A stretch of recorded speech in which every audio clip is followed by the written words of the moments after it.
Hey, what's up, everybody? This is Charles Sabansi. I want to welcome you guys to another episode of the Dreamerspro Show, where we cover everything from sports, hot topics, classic debates, entertainment, and where we give you guys a fresh perspective on things and how we see them. And today we're going to have a pretty interesting show. As you guys know, NBA season is right around the corner, and it's time we start getting into it. But before we get into it, please make sure you like the video and subscribe to the channel. So anyway, let me get into this topic here.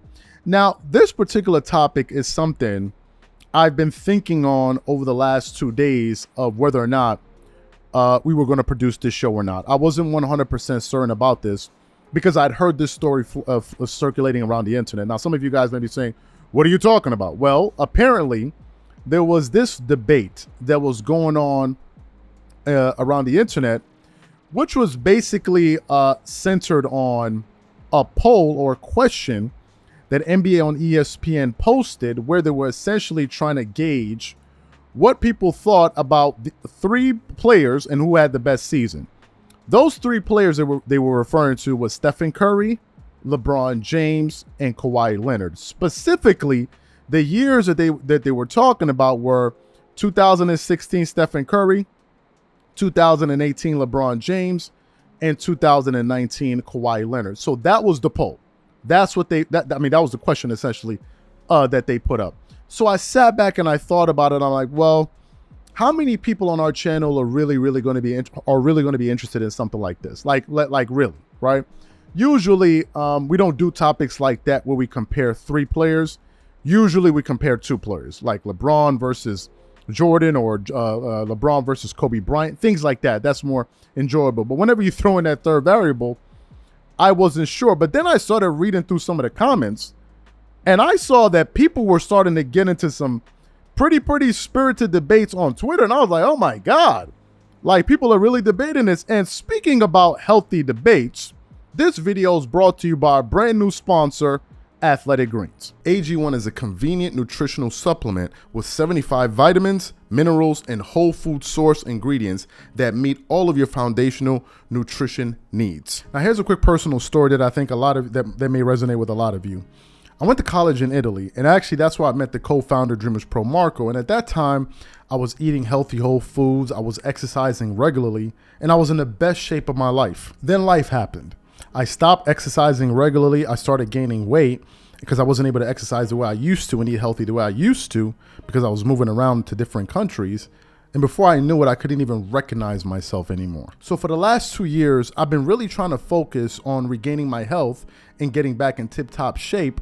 However, the biggest challenge that both Marco and I are having right now is that although we try to get the proper nutrition and do the right things to stay in shape and to stay healthy, other commitments somehow get in the way of us doing this. And to be honest with you, we find it hard to get enough servings of fruits and vegetables and other types of healthy foods to ensure that we're taking the right vitamins and minerals that are vital for good health. So we both started to take 1 scoop of AG1 in the morning with cold water to ensure that we're getting all of the vitamins, minerals, probiotics, and fiber that we need in our diet to enhance our mental health, our physical health, and performance. And Marco, who's always skeptical about taking new nutritional supplements, found it to be reassuring that AG1 is used by top health experts and performers like Andrew Huberman and Lewis Hamilton. So if a comprehensive solution is what you need from your supplement routine, then try AG1 and get a free 1-year supply of vitamin D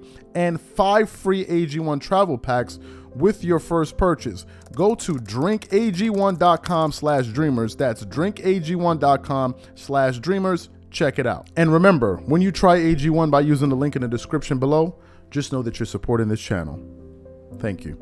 So let's get into the nitty-gritty of this. For this particular show, I try to be as scientific as possible, when doing this show. But first, I'm going to read what some of the people had to say on Twitter. So the post said, which version of these players are you rocking with? 2016 Stephen Curry, 2018 LeBron James, 2019 Kawhi Leonard. One person writes, 2016 Steph is the greatest offensive player of all time. Another person said, Braun, Steph, Kawhi, in that order. Another person said, 2001 is Kawhi, insane playoff run, 1 record, 1 title, top 10 peak player ever.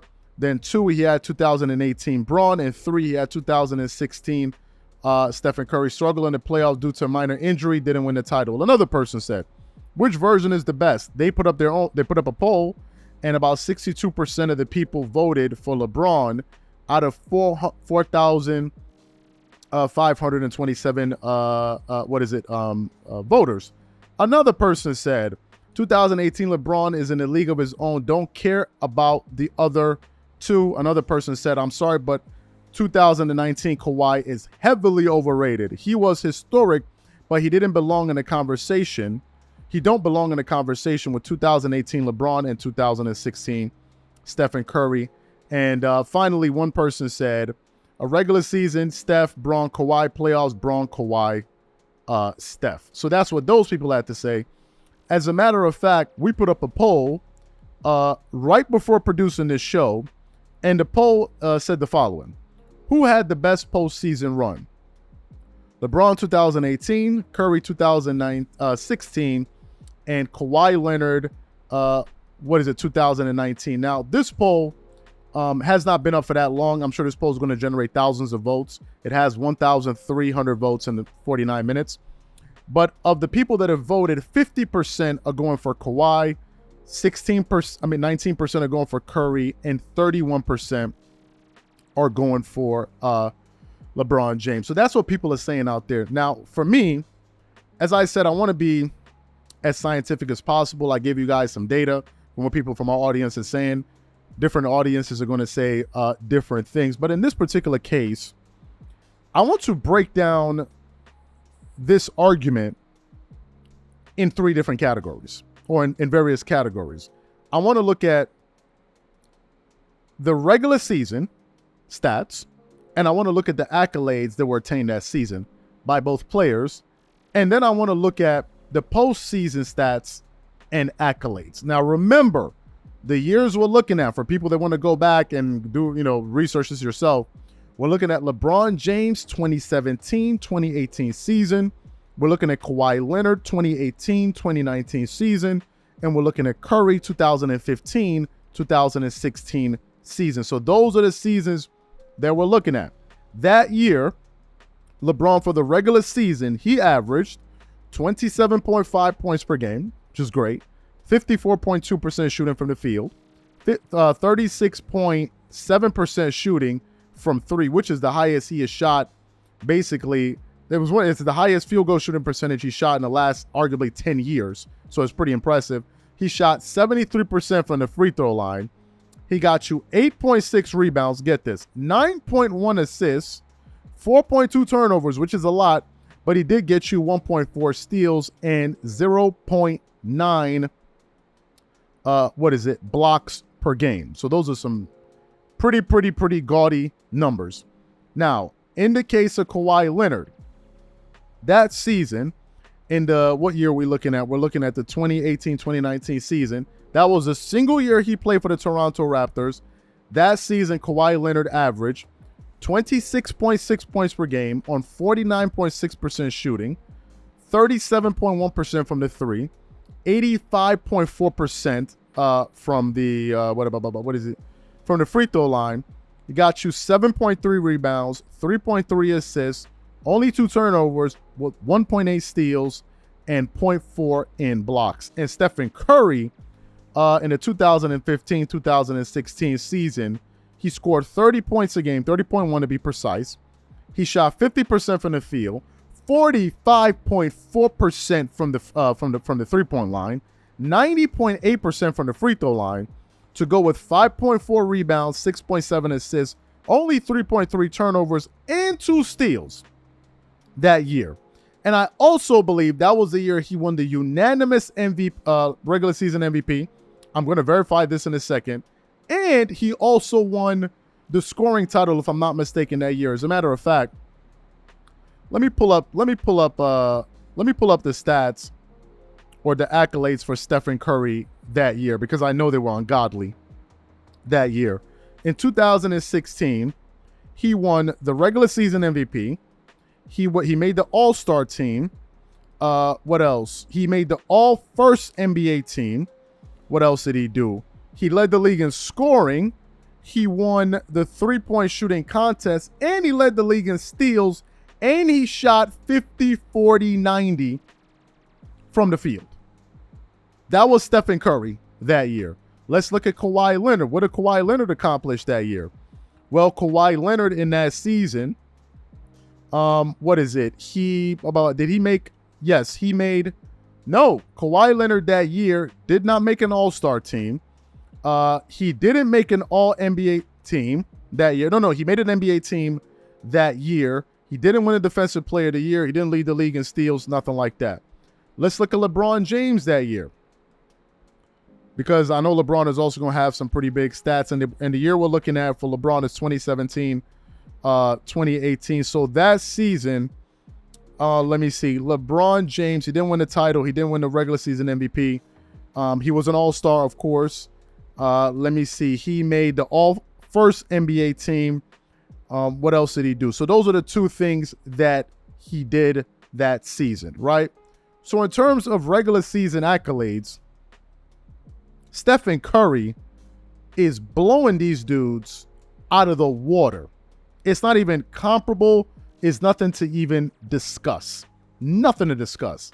Now let's look at postseason.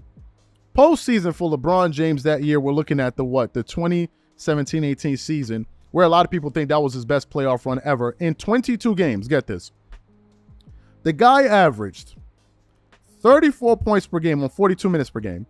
He shot 54% from the field, 34% from the three. He shot 74.6% from the free throw line. He got you 9.1 rebounds, 9 assists per game. He did have 4.3 turnovers, but he was getting you 1.2 steals and 1 block. So his scoring went up. I believe his rebounding went up. His assists, I believe, went up as well. And I think his steals and blocks went up that year. And if you guys remember, that playoff run, I think LeBron hit multiple buzzer beaters. And of course, he had that series against the Toronto Raptors where he absolutely embarrassed them. I mean, it was a joke, because that was the number one. Think about this. That season, the Toronto Raptors were the number one team in the Eastern Conference. They get to the Eastern Conference Finals, and LeBron James totally dismantles these guys. I believe they got swept in the most embarrassing fashion ever. And at one point, it looked like he was actually toying with them. So LeBron was on something totally different that year. He didn't win the title, but it was absolutely incredible what he did. And I believe that year he lost to the Golden State Warriors with Kevin Durant and these guys. Let's get to Kawhi Leonard's playoff run that year. Kawhi Leonard that year, in 39 minutes, he averaged 30.5 points per game. He shot 49% from the field, 37.8% from the three, 88% from the free throw line, got you 9.1 rebounds, 3.9 assists, 3 turnovers a game, but 1.7 steals and 0.7 blocks, and he led the playoffs in points, rebounds, and steals, and he won the Finals MVP. And if you watched it, it was absolutely incredible. If you saw Kawhi Leonard's run that year, it was, I mean, you're looking at the guy, and that's the reason why people say Kawhi Leonard, when he gets to the playoffs, he turns into Michael Jordan. It's something quite weird. Kawhi Leonard is a good player, maybe a top 15 guy in the regular season. But when it comes to the playoffs, this guy turns into like the best player, literally. I don't know how he does it. If I ever meet him, I'm going to ask him, how is this possible? How can you play so much better? How do you get so much more efficient? Where do you find all of this extra? I mean, it's remarkable. And if you looked at his run, man, he was going against teams he was supposed to lose. He was supposed to lose to Philly. Remember, Philly had Jimmy Butler, Joel Embiid, and Ben Simmons when he was Ben Simmons. They won that series. You all know the buzzer beater that he hit. The buzzer beater, heard around, maybe his Kawhi Leonard's number 1 play. Then goes to the Eastern Conference Finals, drops the first 2 games against Milwaukee, then game 3 in Toronto. They win game 3, I think, in overtime, and he totally shut down Giannis whenever Giannis was, when he was guarded by Giannis. I think Giannis was shooting something like 30-something% in possessions when he was guarded by Kawhi. Then he really showed you just how incredible of a two-way player he was. I mean, that's what did it for me, and I think that's what did it for a lot of people.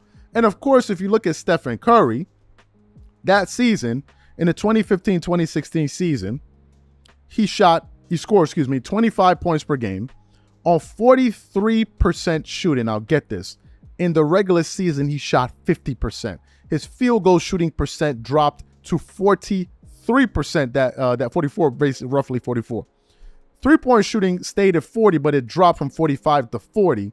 Free throw shooting percentage was 91.6, which is incredible.